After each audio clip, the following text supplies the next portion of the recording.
Nigel Farage brands Canterbury City Council's radical traffic zones plan as climate change lockdown. Nigel Farage is urging residents to fight back against plans to restrict where they can drive across Canterbury. The outspoken GB News presenter and Brexit standard-bearer has branded plans to carve up the city into restricted driving zones as a climate change lockdown. His warnings follow a Twitter spat between him and Canterbury City Council leader Cllr Fitter-Harding about the controversial scheme. It would see the city split up into 5 districts, with motorists being fined if they drive between them. In a tweet responding to a story about the proposals, Mr. Farage says, "The climate change lockdowns are coming." But Cllr Fitter-Harding, who announced the idea in October, fired back, saying, "This problem is about solving Canterbury's crippling congestion problem, improving journey times, creating safer, healthier neighbourhoods.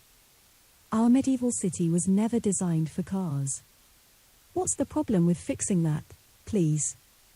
However, Mr. Farage told KentOnline it paints a frightening picture of China-style restrictions which will actually have a negligible effect on climate change while wrecking people's personal freedoms.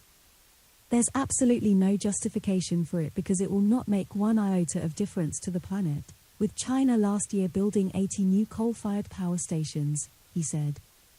The former UKIP leader, who has unsuccessfully stood for Parliament 7 times, including in South Thanet, is also concerned about the expansion of the London ULEZ, ultra-low emission zone, into Kent. "Both ends of the county are being hit by this and I think it's absolutely horrific," he said. "It paints a grim picture of a dystopian future of people constantly under mass surveillance and restricted where they can go. Yet all these cameras are not reducing violent crime, which is on the increase. It's not even happening by stealth because it's all in plain sight. I actually think it's extremely dangerous, yet all the mainstream political parties seem to be on board with it."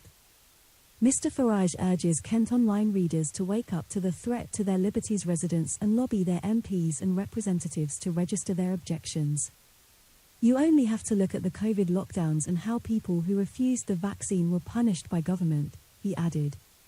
The Canterbury scheme is part of the council's new draft local plan to address the traffic problems in the future. It is modelled on a system used in the Belgian city of Ghent, in which drivers would be monitored by automatic number plate reading, ANPR, cameras at entry and exit points to each zone. Cllr Fitter-Harding, who has been working on the plan for 2 years, has hit back at Mr. Farage, saying it is not about robbing people of their personal liberties but liberating the city. "We have a unique problem in a medieval city like Canterbury, and this will work in conjunction with a new eastern bypass and much more efficient public transport," he said. "I think there's a huge misconception about it. I don't think it's draconian and it's nothing like the ULEZ congestion charge." But the plan has also come under fire from residents and businesses in Canterbury who accuse the council of losing the plot. Labour group leader on the council, Councillor Dave Wilson, is also not convinced. Speaking when the scheme was first announced, he said, "It is the worst sort of top-down imposition of a plan which has massive implications for everyone who lives in the city," he said.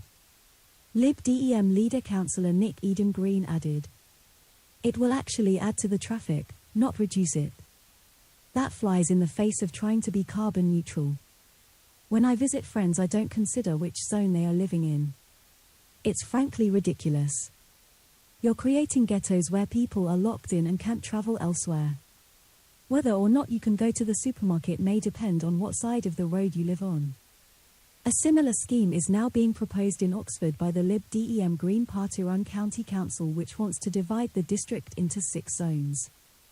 Under its proposals, drivers will be allowed to leave their zone for a maximum of 100 days per year. Residents will be required to register their car details with the council, who will then track their movements via smart cameras round the city.